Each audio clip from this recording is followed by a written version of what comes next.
Dandani dan tolong sebentar Dan.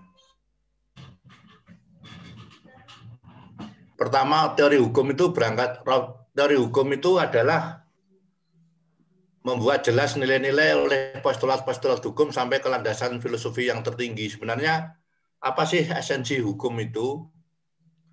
Mengapa hukum berlaku? Apa kekuatan mengikatnya?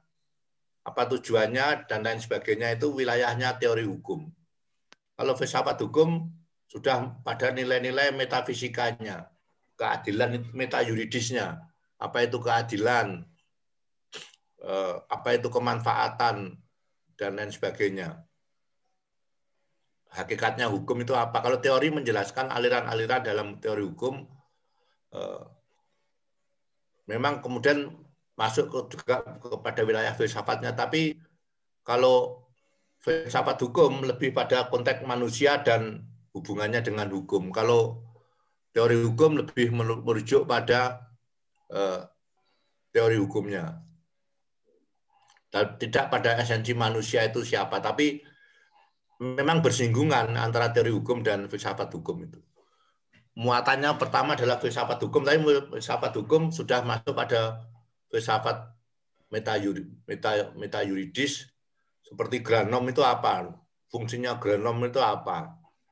Kalau teori hukum langsung pada aliran-aliran tentang teori, tentang hakikat hukum itu apa, esensinya hukum itu apa, dasar mengikatnya apa, dan saya jelaskan dulu. Tolong Mas Imam Sukadi dibagi kelompoknya, lalu dibagi bab-bab. Itu di buku itu ada versi positivisme hukum versi Inggris, lalu ada versi Jermani, versi Jerman.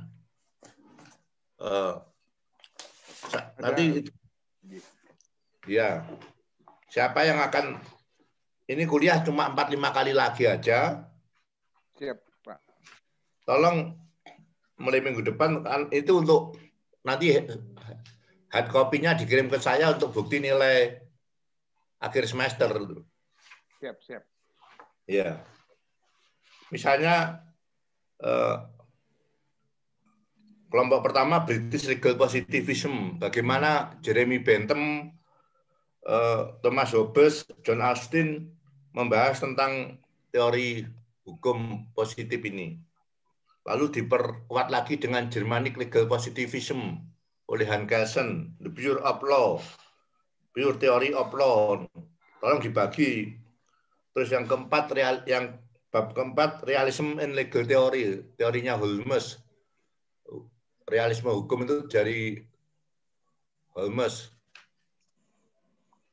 Kelompok dari American Realism. Lalu dibagi Law and Morality. Yang akan saya jelaskan hari ini tentang Law and Morality. Yang nomor 6, Separation of Law and Morality, pemisahan antara hukum dan moral. Lalu yang bagian 3, Social Dimension of Law, dimensi sosial dari hukum. Ini kelompoknya Eden Ehrlich dan lain sebagainya. Lalu kelompoknya Radical Jurisprudence, tantangan untuk challenge to liberal legal theory. Lalu yang harus ada yang milih ini. Yang menarik sekarang adalah Economic Analysis of Law. Ini yang terkenal, yang sekarang lagi top, dibahas banyak orang. Untung ruginya aspek ekonomisnya dari Economic Analysis of Law. Nah, teori ini yang dipakai oleh kakak kelas saudara Samsul Huda untuk menulis tentang keadilan restoratif di dalam penyelesaian perkara tindak pidana korupsi ringan. Ini Economic Analysis Law itu yang mengenalkan tentang pengaruh aspek ekonomi dalam hukum. Misalnya Posner itu misalnya tentang biaya sama pengeluaran sama perolehan itu efisien atau tidak.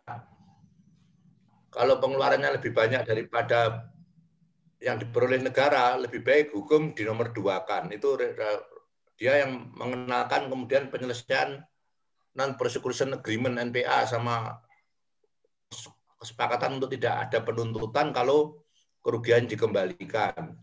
Lalu ada DPA, Deferred Prosecution Agreement, kesepakatan untuk menunda putusan kalau ada perjanjian notaris. Jadi yang korupsi diajak ke notaris, janji mengembalikan, tuntutan ditunda. Nah, itu di Economic Analysis of Law Partner.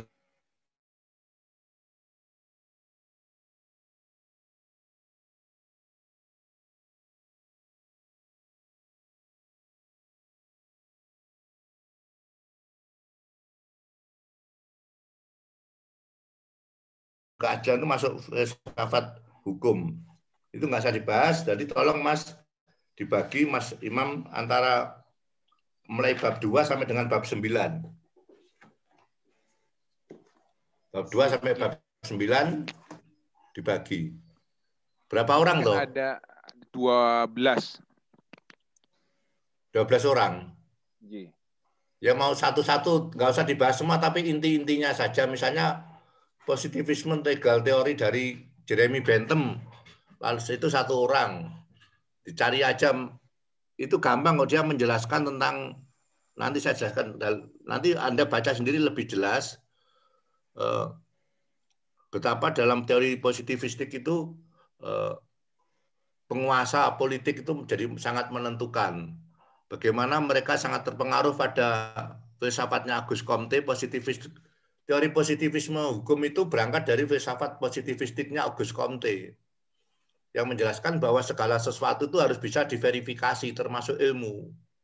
Ada kebenaran teosofi, ada kebenaran metafisika, itu semua tidak bisa diverifikasi secara faktual.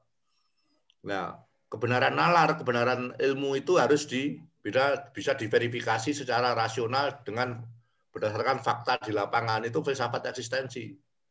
Mereka tidak percaya pada agama karena tidak bisa dinalar, tidak eksistensial, tidak faktual. Lalu dibawa ke dalam ranah hukum sehingga hukum itu harus bisa dinalar dengan dasarnya faktual. Faktanya apa ya, undang-undang itu. Nah, tapi sebelum masuk nanti dibahas sendiri, tolong apa itu kebenaran kognitif, apa kebenaran afektif, semua ada di dalam buku ini. Tolong Mas Imam Supadi bagi sendiri siapa yang mau memilih bab 1, bab 2 sampai dengan bab 9.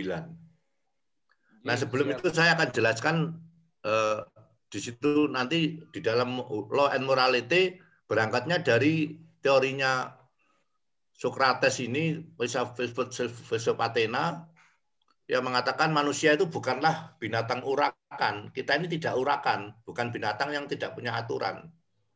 Bukan makhluk oportunis. Makhluk oportunis itu makhluk yang mana yang menguntungkan yang diikuti, walaupun itu merusak tatanan, merusak kebersamaan, keharmonisan, sepanjang itu menguntungkan, itu masyarakat opportunities. Nah, menurut Socrates, manusia itu hakikatnya asalnya adalah wujud logos. Kita ini punya akal. Nah, akal kita itu ada akal sehat. Oleh sebab itu, hukum menurut Socrates harus mencerminkan keluhuran akal sehat ini, logos ini.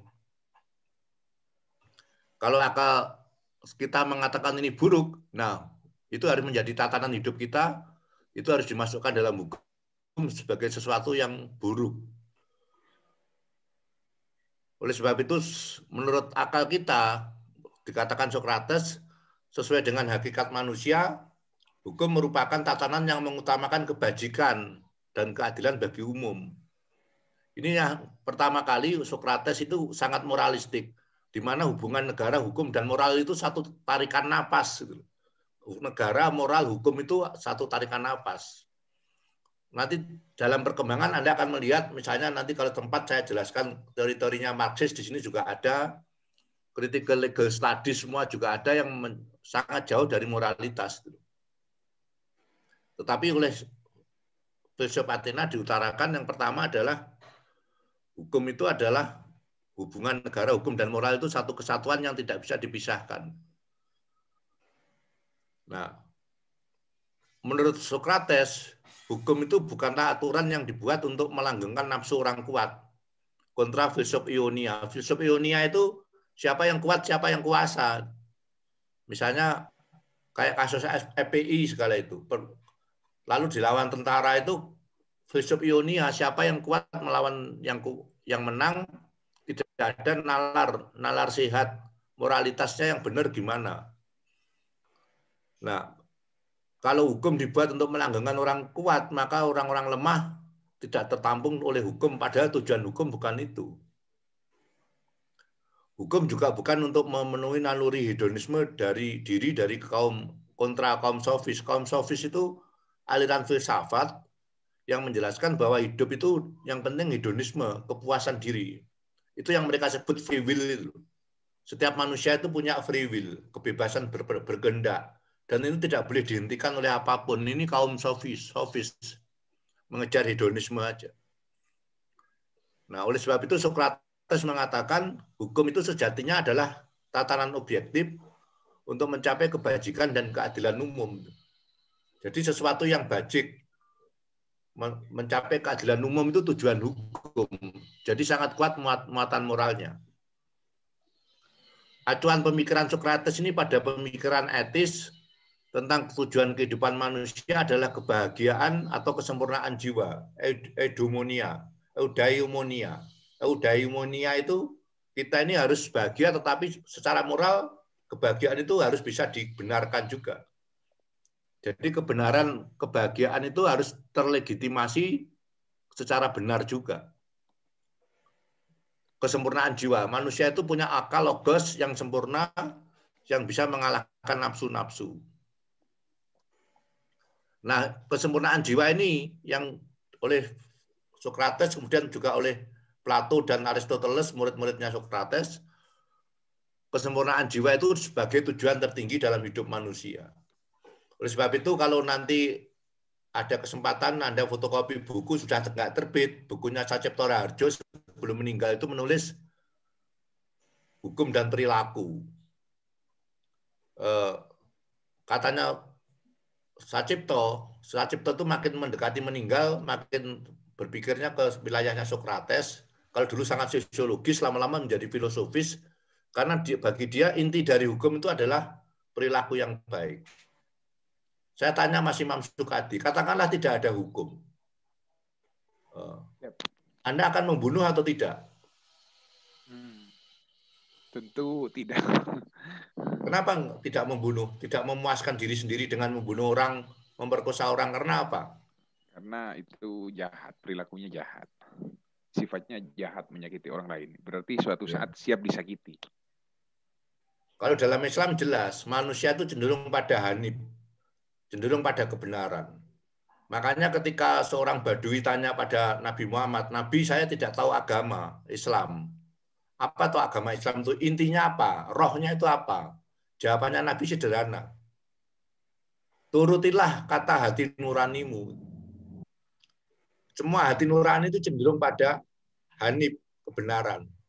Orang yang akan mencuri, hati nuraninya mengatakan ini mesti dosa. Jadi menurut Sokrates, menurut Sacipto Raharjo juga, akhirnya Plato, Aristoteles, ya orang itu merujuk saja pada hati nurani, ya sudah tidak ada hukum, tidak ada masalah itu. Orang akan taat saja. Ya nggak perlu agama. Agama itu Kristen, Islam, Katolik itu saling benturan nilai, tapi semua mengajarkan nilai kebenaran. Mana agama yang menyuruh orang membunuh? Maka benar katanya Jalaluddin Rumi, agama-agama itu hanya lampu-lampu saja. Tapi sinarnya satu. Sinarnya ya sinarnya Tuhan itu. Nah, manusia itu menurut Sokrates untuk mencapai eudaimonia itu, kebahagiaan yang secara moral bisa dibenarkan, harus melalui arte, virtue, kebajikan.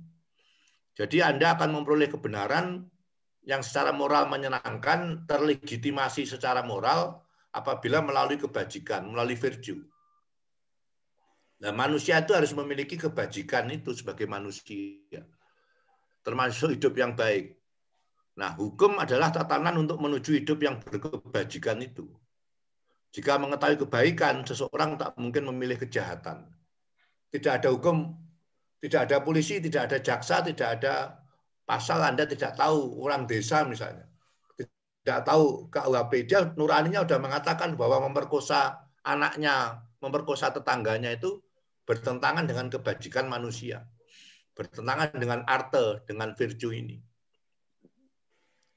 Nah, ini selanjutnya saya hanya menjelaskan pokok-pokoknya aja.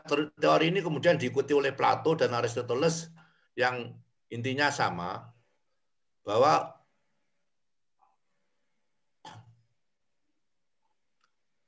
manusia, makanya Plato sama Aristoteles, Socrates itu percaya bahwa negara ini lebih baik dipimpin para filsuf, aristokrasi. Para filsuf itu adalah negara idealnya Plato.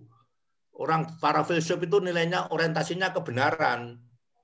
Nggak kayak menteri sekarang, Menteri Edi Prabowo yang mimpin terus korupsi, itu nggak ada.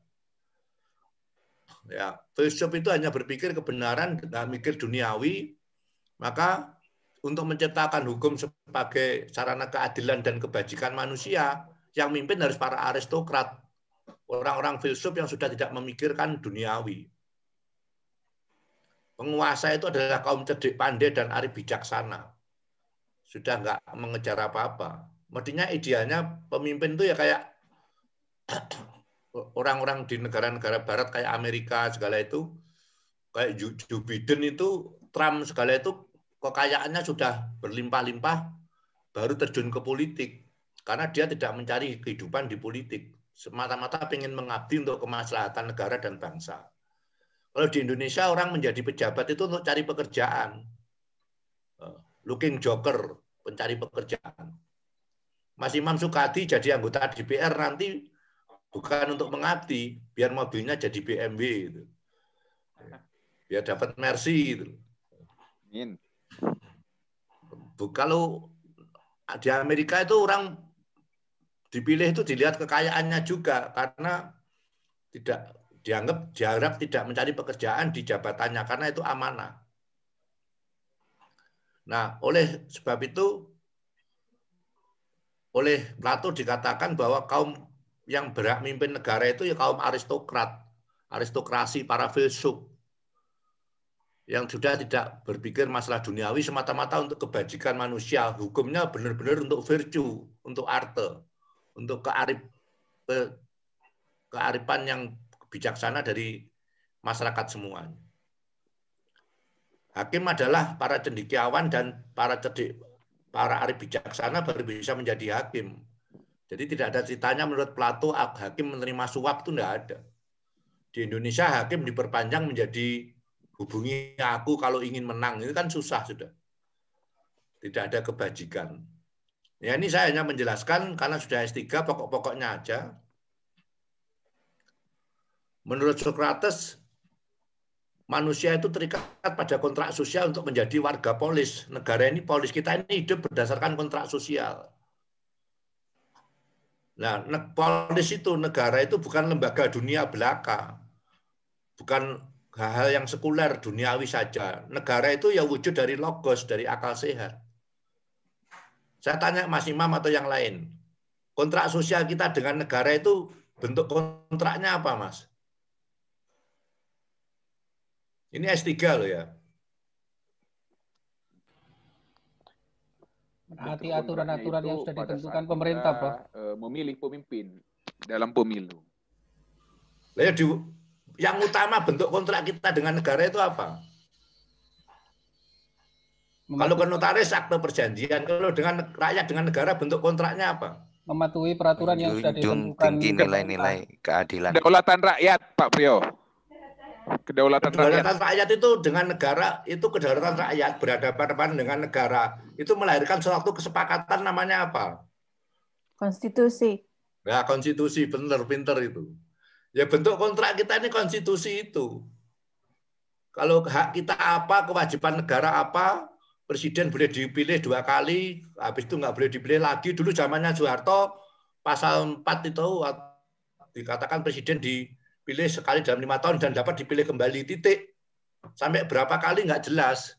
Lalu di amandemen hanya boleh 2 kali. Itu bentuk kontrak kita. Hak asasi kita apa di pasal 28 itu? Yang negara harus menghormati. Lalu semua turunan peraturan perundangan mengikuti konstitusi. Yang menjaga marwahnya konstitusi itu siapa? Yang menjaga marwahnya konstitusi agar tidak dihindari itu siapa? Tidak dikhianati itu siapa? Siapa Mas? Ayo. Mahkamah Konstitusi. Mahkamah Konstitusi. Mahkamah Konstitusi yang mengontrol. Kalau DPR, Presiden buat undang-undang seenaknya, Mahkamah Konstitusi yang akan meluruskan. Jadi makanya Mahkamah Konstitusi itu mestinya para filsuf semua. Kok yang muncul Akil Mukhtar ya repot lah. Negarawan, Pak Priyo. Lah yo, Mahkamah Konstitusi itu negarawan menjaga rohnya bangsa. Kita berinteraksi dengan negara ini dasarnya konstitusi yang menjaga rohnya ya Mahkamah Konstitusi. Lah kok Mahkamah Konstitusi ini korupsi ya kan susah ini. Memang nasibnya Indonesia gitu. Nah, dengan konstitusi ini kita kontrak dengan negara, konstitusi kalau kita sepakat dirubah, ya amandemen itu. Di Amerika berkali-kali, sudah 59 kali amandemen. Setiap ada perubahan zaman, ya di amandemen. Makanya gerakannya Sutrisno, tokoh-tokoh militer, agar kembali ke UUD 45 itu nggak logis. Gitu. Karena konstitusi bukan barang sakral, bukan Al-Quran, bukan kitab suci. Yang nggak bisa dirubah manusia. Kitab suci. Interaksi kita dengan negara dan bangsa dan perkembangan zaman ini diselaraskan dalam konstitusi itu. Kita nggak mau presiden sampai 7 kali, seperti zamannya Soeharto, ya dibatasi 2 kali. Nah, ketika wakil presiden sudah 2 kali, seperti Yusuf Kala, dulu SBY, terus kemudian diganti oleh siapa Budian, zamannya waktu itu pertama SBY, terus kemudian diganti Budianto siapa? Budiono, terus kemudian zamannya siapa Jokowi, wakil presiden lagi boleh 2 kali. Ketika ini tahun ini Jokowi mengajak Yusuf Kala lagi dibawa ke Mahkamah Konstitusi nggak boleh karena maksimal 2 kali. Paham penafsirannya bisa berturut-turut, bisa tidak berturut-turut. Ya sudah sepakat. Maka Jokowi tidak bisa jadi presiden, wakil presiden untuk ketiga kali. Yaitu Mahkamah Konstitusi dan itu harus para filsuf, para negarawan. Nah, itu hukum yang masih bermoral. Ya, ini teori filsuf Athena dari Plato. Hukum itu merupakan tatanan terbaik untuk menangani dunia fenomena yang penuh ketidakadilan. Dunia ini penuh ketidakadilan. Jadi rohnya hukum itu kan begini. Menurut Thomas Hobbes itu manusia kan homo homini lupus. Manusia adalah serigala bagi yang lain. Socrates, Aristoteles mengatakan manusia itu suun politikun, binatang yang berpolitik. Nah, oleh sebab itu, kalau tidak ada aturan, maka yang terjadi adalah perang semua melawan semua.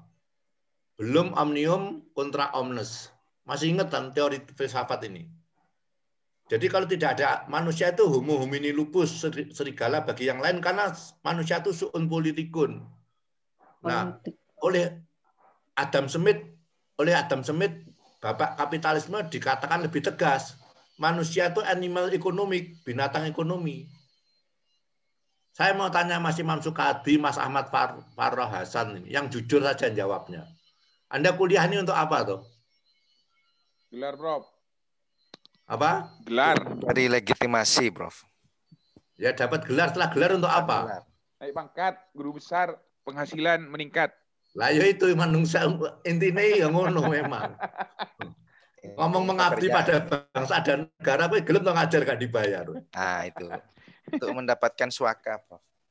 Iya. Yang jadi dosen, yang jadi pengacara ya biar dapat doktor honornya tinggi. Manusia itu oleh Adam Smith disebut animal economic, oleh Aristoteles disebut suun politikun, oleh Thomas Hobbes disebut homo homini lupus. Nah kalau itu tidak ada kontrolnya, karena masing-masing ingin memuaskan kebutuhannya sendiri, yang terjadi adalah bellum omnium contra omnes, perang semua melawan semua. Maka disepakati hukum. Lalu muncul 2 paradigma, pendekatan konflik atau pendekatan fungsional. Bedanya apa, Mas Imam Sukadi, Mas Setiawan? Pendekatan konflik dan pendekatan fungsional. Hukum bisa didekati dengan pendekatan konflik, bisa didekati dengan pendekatan fungsional. pendekatan konflik itu artinya mencoba untuk menyelesaikan suatu permasalahan dengan sudut pandang dari sengketa-sengketa yang terjadi. Ya. Sehingga pada akhirnya atau khusus ke umum dari peristiwa-peristiwa khusus kemudian nanti pada akhirnya akan menghasilkan suatu bentuk pendekatan yang umum. Begitu. Itu kan deduksi induksi model berpikir. Pendekatan konflik itu ya siapa yang menang itu ya menciptakan hukum. Siapa yang misalnya di kelas ini paling kuasa adalah saya. Saya bilang Mas Imam Sukadi keluar. Nggak saya ikut kuliah. Belum mandi misalnya. Saya yang pegang kuasa pendekatan konflik. Itu yang teorinya Marxis itu. Pertentangan kelas yang menang kaum borjuis, dia yang membuat hukum. Kalau pendekatan konflik, pendekatan fungsional itu pendekatan konsensus. Kita sepakati ya bersama tidak ada semua equal, merata. Kelasnya sama. Kita sepakati ya minggu depan presentasi pembagian kelompok. Oke, siapa pembagian kelompok diserahkan masing-masing, deal, setuju lah itu. Hukum itu bisa didekati dengan dua pendekatan itu. Pendekatan konflik sama itu paradigma dasarnya. Hidup itu juga begitu. Kalau Anda mau bergaul dengan orang mencari sudut konfliknya, Anda cari perbedaan-perbedaannya. Pak Priyo itu sukanya kuning, merah, biru. Mas Imam Sukadi sukanya kuning, merah, hijau. Oh, berarti yang hijau sama biru nggak cocok. Udah kita konflik saja. Itu pendekatan konflik. Tapi kalau pendekatan fungsional, konsensus, kita cari yang cocok. Oh, Pak Priyo suka kuning, merah, biru. Saya kuning, merah, hijau. Jangan biru dan hijaunya yang dilihat, tapi kuning sama merahnya ketemu. Samanya. Kalau orang Madura malah bingung. Kuning, merah, biru sama kuning, merah, hijau bingung. Biru daun. No.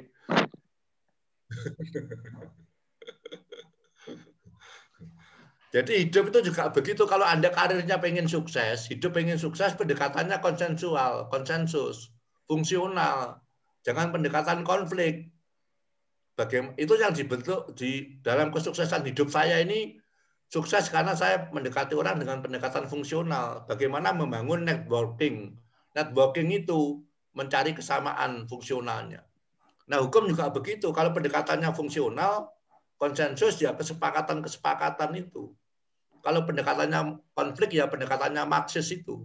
Kaum borjuis dan penguasa politik dan penguasa ekonomi berkolaborasi menciptakan hukum untuk menguntungkan mereka dan mengeksploitasi kaum proletar. Itu kan teorinya Marxis. Maka untuk merubah itu harus ada revolusi kelas, bagaimana menjatuhkan kaum borjuis dan penguasa politik, penguasa ekonomi, lalu ada masyarakat tanpa kelas, semua adalah ditata untuk sama rata, sama rasa. Tapi itu teori utopis saja. Lawannya utopis itu apa, Mas Imam Sukadi? Utopis itu sesuatu yang mimpi-mimpi. Lawannya utopis itu apa? Nyata. Apa? Nyata. Bukan. Loh, bukan. Surrealis. Lebih ekstrim lagi. Lawannya utopis itu distopia. Utopia itu lawannya distopia. Distopia itu Anda nggak punya harapan. Kaum pesimisme. Kaum nihilisme. Urip itu nggak ada gunane.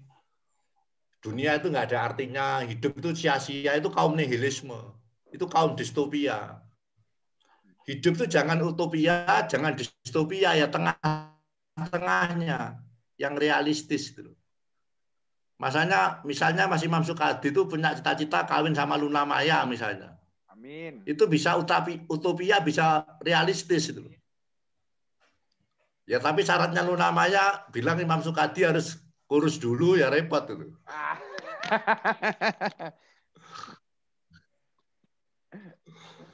Enggak, ini bercanda aja. Siap. Jadi hukum itu adalah tatanan terbaik untuk menangani dunia fenomena yang penuh ketidakadilan. Dunia ini penuh ketidakadilan. Coba dilepas begitu saja. Semua akan memuaskan kepentingannya masing-masing. Karena Adam Smith mengatakan manusia itu animal ekonomik, orientasi kita ini ekonomi semua. Ini oleh sebab itu oleh Peirce dijelaskan dengan bagus dalam economic analysis of law itu. Kalau hukum tidak membawa efisiensi secara ekonomik, buat apa manfaatnya hukum? Sebenarnya ini pengembangan dari teorinya Jeremy Bentham. Fungsi hukum itu apa? The great happiness on the great numbers. Kebahagiaan terbesar bagi banyak orang. Nanti lama-lama teori-teorinya Socrates, Plato, Aristoteles yang moralis ini makin lama makin cair. Nah,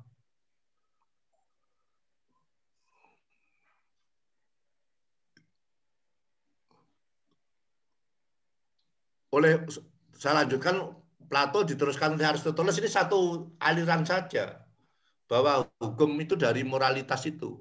Aristoteles mengatakan hukum itu adalah pembadanan dari akal sehat yang bebas dari nafsu-nafsu. Hanya Tuhan dan akal saja yang memerintah, bukan nafsu-nafsu manusia. Hukum merupakan jaminan bahwa akal itulah yang memerintah dan bukan nafsu-nafsu dari orang-orang yang menjalankan perintah. Hukum untuk mengarahkan pada nilai-nilai moral yang rasional. Maunya hukum itu begitu. Jadi hukum itu sangat moralistis. Hukum sangat dekat dengan agama. Itu zamannya Socrates sama Plato. Ini ketika kita sangat, kalau Anda baca Law and Morality di bukunya Suri Ratnapala ini sangat jelas bagaimana keterkaitan hukum dengan moral adalah sesuatu yang tidak terpisahkan. Nah, keadilan boleh keras, tetapi untuk meluruskan diperlukan equity, kepastian. Kalau memang orang melakukan pelanggaran, ya nggak apa-apa dihukum, tetapi semata-mata bukan untuk tujuan membinasakan atau menyengsarakan orang, tapi untuk memperbaiki moral yang sakit. Ini seperti dalam hukum pidana, teori tujuan itu. Hukum itu, pemidanaan itu ada 3 teori. Pertama teori retributif, pembalasan. Tangan balas tangan, ini dalam Islam. Bunuh, qisas, bunuh ya dibunuh. Tapi lalu orang berpikir, apa manfaatnya bagi pelaku? Ya bagi masyarakat, penjahat membunuh, dibunuh, masyarakat diuntungkan. Itu teori retributif, pembalasan. Lalu ditinggalkan orang, muncul teori tujuan. Ya pemidanaan itu harus ada manfaatnya bagi pelaku, juga ada manfaatnya bagi masyarakat. Masyarakat diamankan, pelaku dipenjara, di dalam penjara itu lalu dibina. Itu disebut teori tujuan. Lalu muncul konsep lembaga pemasyarakatan segala itu. Nah, yang ketiga lalu muncul teori gabungan. Teori gabungan itu kalau sudah dibina nggak bisa, ya dibinasakan.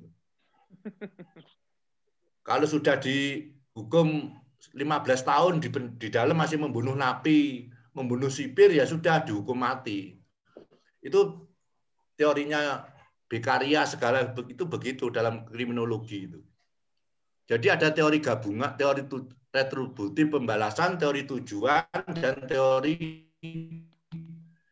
gabungan itu. Ya, filsafat ini berpendapat bahwa keadilan itu ya harus didistribusikan secara merata pada masing-masing orang sesuai perannya.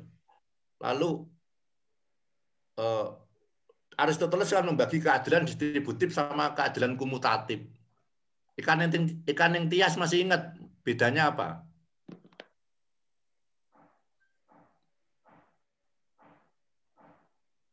Mbak Ika masih ingat bedanya distributif sama kumutatif?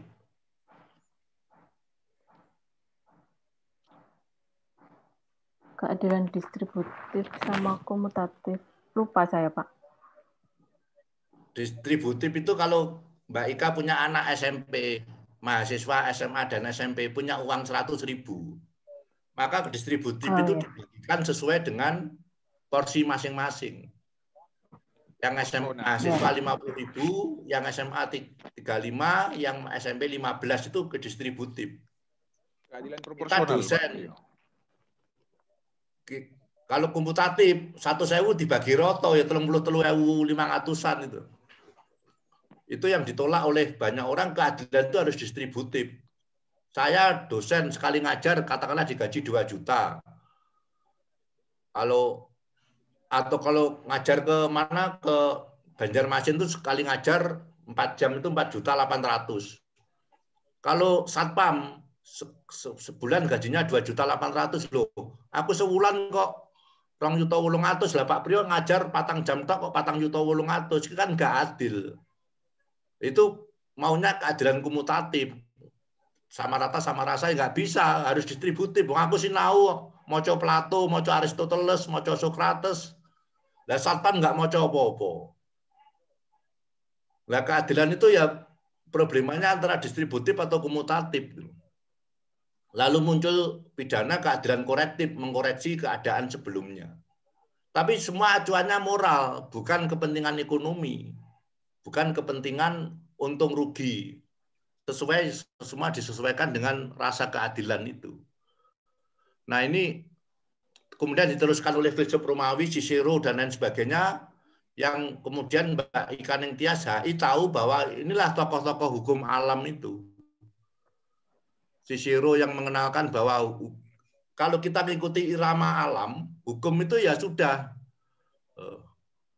disesuaikan dengan kepentingan manusia itu ya ini seperti filsafatnya Athena juga. Bahwa akal sehat itu, moralitas itu menentukan terbentuknya hukum itu. Lalu Gaius dari Romawi membedakan antara ius civile, hukum khusus untuk satu negara tertentu, hukum positif itu, dan ius gentium, hukum yang dipakai oleh semua bangsa, hukum internasional itu. Ini konsep dari teori hukum alam. Karena di dalam konsep hukum alam itu seperti hukumnya Romawi itu manusia, seperti hukumnya Athena itu manusia itu dasarnya adalah logos, akal sehat, orientasi hidupnya adalah virtue, kebajikan. Nah, hukum itu harus merujuk dari situ. Nah,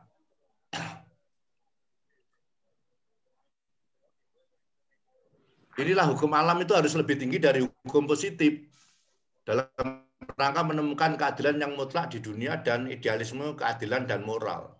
Tetapi Mbak Ika Ningtyas bisa menjelaskan kan konsep dalam hukum internasional dan hukum nasional itu kan pro kontra antara hak-hak kultural dan hak-hak universal. Masih ingat nggak teori itu? Siapa yang masih ingat? Perdebatan di masalah hukum internasional itu perdebatan antara hak-hak universal dan hak-hak kultural.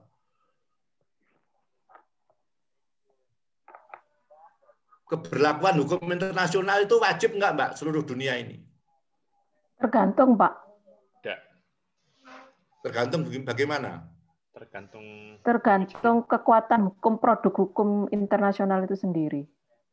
Dan kehendak negara-negaranya. Kehendak subjek hukum internasional. Antara Universal Declaration of Human Rights itu universal atau kultural universal atau kultural lokal? Kultural universal. Tapi terbentuk dengan kultural lokal. Ya. Cina nggak mau, Korea Utara nggak mau, Indonesia nggak mau, hukuman mati masih ada. Di dalam Universal Declaration of Human Rights nggak ada. Di artikel 19 semua orang bebas berpendapat. Di Indonesia ada undang-undang ITE penyebar kebencian dipidana. Yang merumuskan penyebar kebencian negara ini.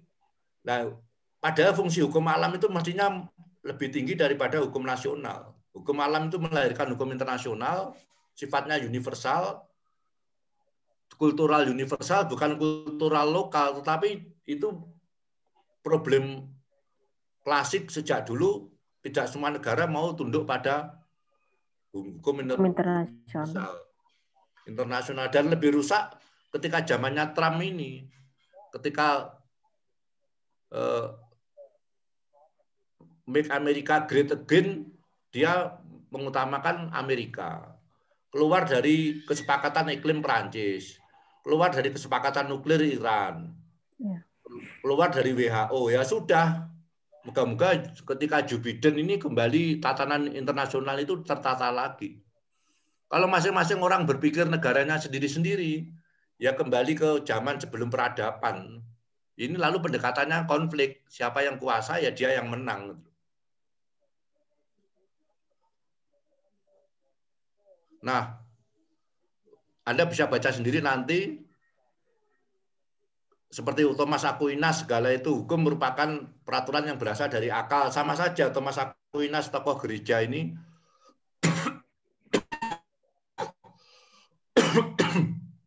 dia juga mengutamakan akal sehat dan moralitas.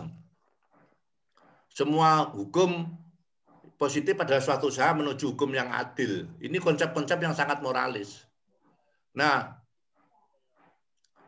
ini nanti Anda pelajari, saya tidak akan lama-lama, 1 jam saja. Anda pelajari di dalam buku ini bagaimana semua itu berantakan teori-teori moralitas ini oleh munculnya positivisme itu. Hart, Austin, Jeremy Bentham, terus Hans Kelsen itu mengobrak-ngabrik itu. Tidak ada. Hans Kelsen malah terang-terangan tidak ada. Adil dan tidak adil itu sesuatu yang tidak bisa diverifikasi secara tadi sudah saya katakan eksistensinya positivismenya Auguste Comte. Sesuatu nggak bisa diverifikasi ya itu meta yuridis adil tidak adil itu. Maka muncul gerakan pure of law itu, murni hukum itu adalah hukum. Makanya kemudian dikatakan oleh Hart dan setuju oleh Austin dan lain-lain di dalam aliran positivistik, hukum itu adalah perintah penguasa yang berdaulat. Law is a tool of political power. Law is a command of sovereign. Hukum itu adalah perintah dari yang berdaulat. Bahwa itu tidak adil dan tidak moralis, ya undang-undangnya begitu ya dipakai. Rujukannya adalah positivisme yang bisa difaktualkan, diverifikasi ya undang-undang. Dalam KUHP kita karena hukum dari Belanda mengatakan hubungan seks di luar nikah bujang dengan bujang atau janda dengan janda mau sama mau, tidak ada perkosaan, ya bukan zina. Itu hukum moralis atau tidak? Mas Setiawan, itu hukum yang moralis atau tidak? Tidak moralis. Tidak, Prof. Dalam agama kita nggak boleh, tetapi undang-undang mengatakan begitu kok. Waktu saya wakil dekan 1 ada mahasiswa hukum yang hamil, lakinya nggak mau mengawini, terus bapaknya yang perempuan datang ke ruang saya di ruang dekan 1 itu, minta agar mahasiswa ini dipaksa mengawini, ya kalau tidak dikeluarkan dari fakultas hukum. Tolong fakultas hukum yang menjatuhkan sanksi. Lalu saya bilang mau di KUHP aja nggak dilarang kok. Ya salahnya anak sampean kok mau. Ya pakai cara Madura saja, celuritan selesai. Yang bengkok apa yang lurus, Prof? Tinggal itu. Ya punyanya Pak Imam Sukadi itu. Siap. Nah, memang di buku pedoman kita itu saya yang buat, di universitas saya yang membuat, mahasiswa dikeluarkan dipecat dari status mahasiswa apabila melakukan tindak pidana yang ancam dihukum pidana 2 tahun atau lebih. Itu saya merujuk pada Undang-Undang ASN. Nah, tidak ada ketentuan hukum pidana, ketentuan buku pedoman kita yang mengatakan mahasiswa yang menghamili mahasiswi dan tidak mau mengawini dikeluarkan dari fakultas hukum, dari universitas, itu tidak ada. Terus menghadap ke rektor, saya dipanggil Pak Rektor, ya saya jelaskan Pak Rektor, di KUHP itu boleh Pak. Apalagi kok buku pedoman itu nggak boleh bertentangan dengan undang-undang di atasnya. Ada asas lex superior, dedukat lex inferior. Ya sudah, karena saya ketua advokasi hukum Unibro, Pak Rektor di atas Pak Priyo, ya sudah, ini sudah di fakultas hukum, sudah saya terima, sudah saya bilang nggak bisa. Sekarang naik ke rektor, ya nggak bisa. Terus saya panggil laki-lakinya, saya bilang, Mas, sampean kawin itu Mas, naiku anakmu kan sampean dosa. Loh Pak, saya ini tidak sendirian, itu sering ke kos-kosan saya, teman-teman juga ada yang tidur dengan dia. Saya nggak yakin itu anak saya. Ya wes, no. Beda konteks. Ya sudah, kalau kamu nggak mengawini ya sudah, nggak apa-apa sih di luar.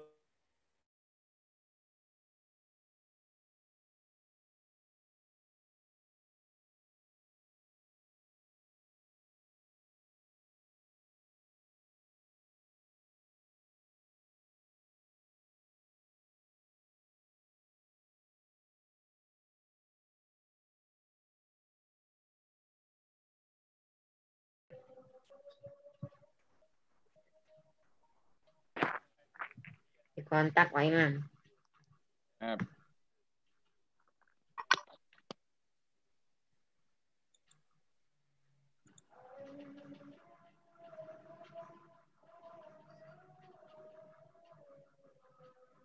Sampun itu sudah. Cuma ininya hilang, ini anak saya yang bisa saya. Gimana ini? Di share screen, Pak. Nah, jadi keputusan itu dideduksikan. Pasal-pasal KUHP, KUH Perdata itu khusus. Barang siapa mengambil barang milik orang lain dengan maksud memiliki secara melawan hukum. Yang umum gimana? Oh, si A ngambil barangnya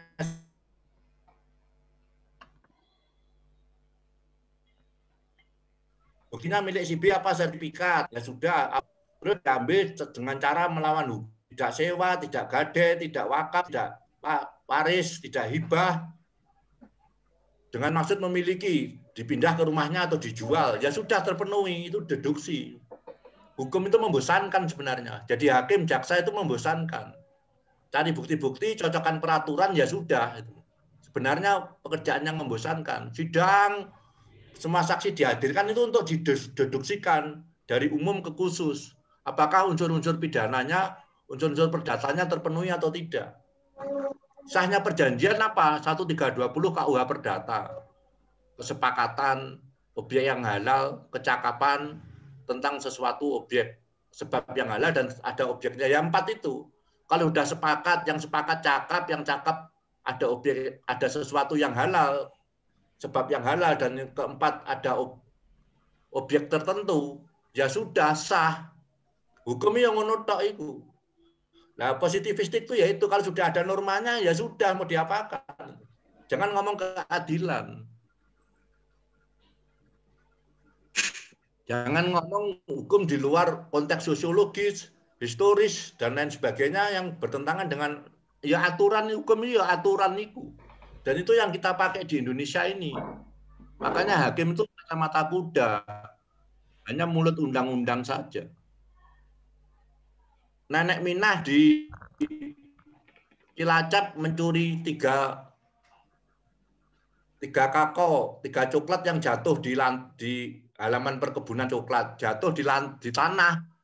Diambil 3. Dilaporkan sama perusahaan perkebunannya mencuri coklat. Terus ada orang yang mau ngasih sama pihak perkebunan, sudah saya ganti 1 juta, sudah jangan dilaporkan lah. Biar Nenek Minah tidak perlu dihukum. Polisi juga ditanya, gimana Pak, perkara gini aja masa diteruskan? Loh ya terserah pada pelapornya.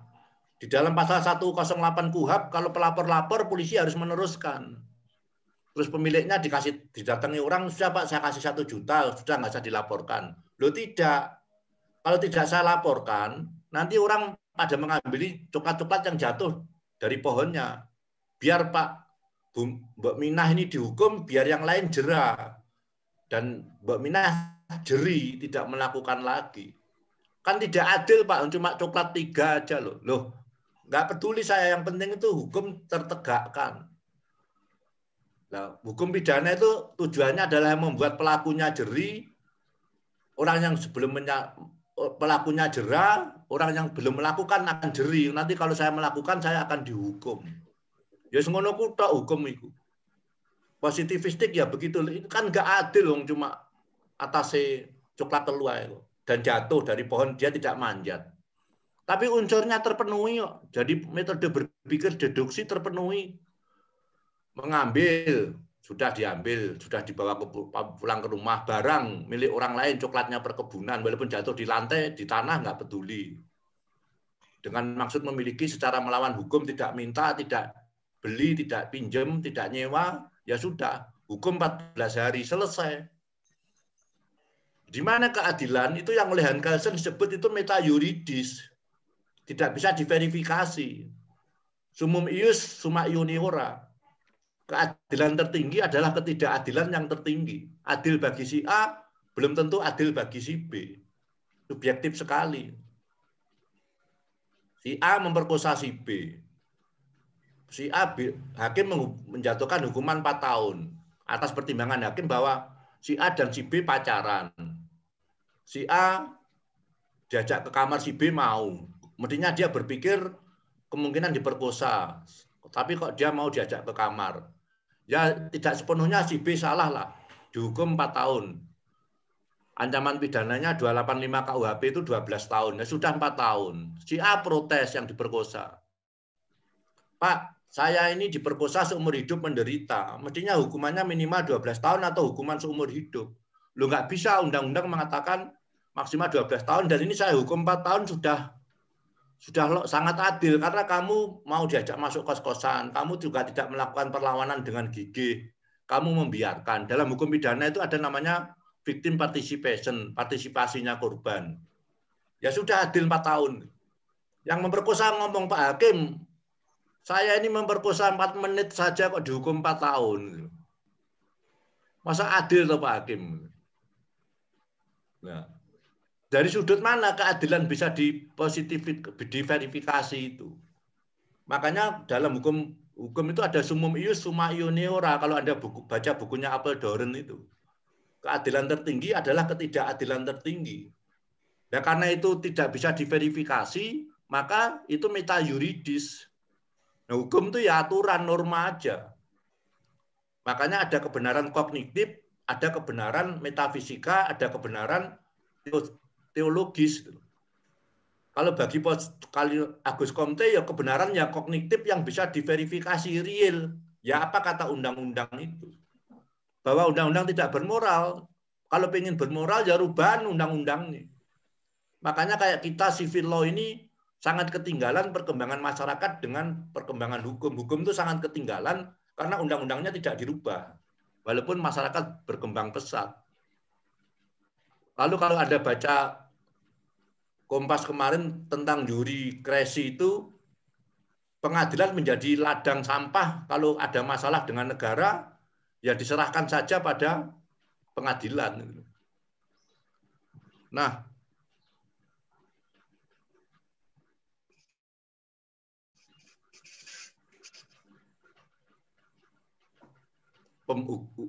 hukum itu sebagaimana diundangkan, hukum sebagaimana ditetapkan positum, harus dipisahkan dari hukum yang seharusnya diciptakan. Hukum yang diinginkan atau ius constituendum itu jangan disamakan dengan ius constitutum, positum, hukum cita-cita, itu tidak ada. Hukum itu yang real, yang nyata itu. Di Gria Santa, di kampung saya, ada mahasiswi dimasukkan oleh mahasiswa ke kos-kosannya, sudah berkali-kali diingatkan. Nih, suatu saat kita gerebek, mahasiswanya di depan pintu melarang orang-orang masuk karena dia anaknya jaksa. Bapak kalau masuk ke sini saya laporkan polisi, ini wilayah saya. Satpamnya mangke ditempeleng, jatuh tersungkur. Terus anaknya jaksanya nggak terima, lapor ke Kapolres Malang lapor, diproses. Bukan mahasiswa yang memasukkan mahasiswi itu yang dihukum, tapi satpam yang menempeleng anak mahasiswa, anaknya jaksa ini. Lalu satpamnya disidangkan, kami demo, jangan biar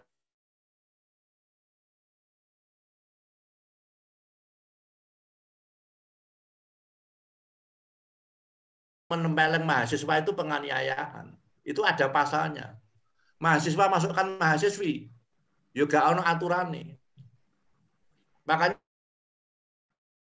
kalau saya bilang sama mahasiswa S1, kalau kamu mahasiswi ke kos-kosanmu didatangi, itu keuntunganmu, rezekimu itu.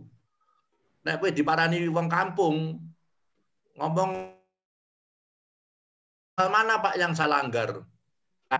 Dasar apa Bapak menangkap saya? Nek kowe dikampleng lapor polisi, sing ngampleng sing dipidanakno. Enak tuh hukum di Indonesia. Tetapi apakah itu moralistis? Nggak ada, positivistik nggak mengenal itu. Satu-satunya sumber hukum adalah kekuasaan yang tertinggi dalam negara. Law is a command of sovereign. Siapa sih jadi penguasa? Jokowi bikin undang-undang cipta kerja sudah disahkan menjadi undang-undang nomor 11 tahun 2020. Di demo uang Indonesia atau saat dunia ya tetap terserah Mahkamah Konstitusi. Itu yang disebut Yuri Kresi itu. Pengadilan menjadi sarana demokrasi itu. Kalau pengadilan berpihak pada penguasa, Mahkamah Konstitusi sekarang dinaikkan bisa menjadi 15 tahun masa jabatannya. Pensiun umur 70 tahun, dia balas jasa pada negara, pada pemerintah, Undang-Undang Cipta Kerja ya disahkan saja. lalu berpikirnya normatif dogmatik. Lah sudah disahkan sama Mahkamah Konstitusi kok. Di judicial review dibatalkan ya sudah sah. Apakah adil hak guna usaha 90 tahun? Apakah adil buruh bisa dikontrak seumur hidup? Dulu aturannya 3 tahun kontrak harus diperpanjang pegawai tetap. Sekarang kontrak terus bisa. Izin lingkungan tidak perlu, cukup izin usaha. Kecuali kalau berpotensi mengganggu kepentingan strategis nasional. Kepentingan strategis nasional siapa yang menentukan? Ya penguasa. Iki hukum apa iki? Ya gak roh ya undang-undangnya ngono kok. Nek gak gelem terima ya rubahan. Nek gak iso ngerubah departemen parlemen ke presiden ya ke MK judicial review. Kalau di judicial review dimenangkan pemerintah ya kita harus tunduk. Ya yang terjadi adalah rebellion. Kalau menumpuk begini terus ya rebellion, pemberontakan. Nah inilah positivistik. Tolong Anda baca buku dari, saya nggak mau ini satu arah kayak S1, S2 gitu. Anda baca sendiri perdebatan di bukunya Suri Rana Prala ini bagus sekali. Bagaimana orang-orang positivistik Jerman dan Inggris ini mengkerdilkan pikiran kita pada hukum hanya sebatas undang-undang apapun isinya hukum itu. Nah, tolong dipelajari, minggu depan dibagi kelompoknya, mulai minggu depan presentasi saya hanya menambah-nambah saja, karena kuliahnya tinggal 4 atau 5 kali, ya setiap session 2 orang lah. Tolong milih sendiri mana yang mau dipresentasi, diatur Mas Imam Sukidi, saya minta mengatur teman-temannya, Mas Imam Sukadi mengatur teman-temannya untuk memilih babak agar tidak bertubrukan. Siap. Saya tak keluar dulu, Anda rapatkan sendiri. Makasih Pak Priyo. Makasih Pak Prof. Ya.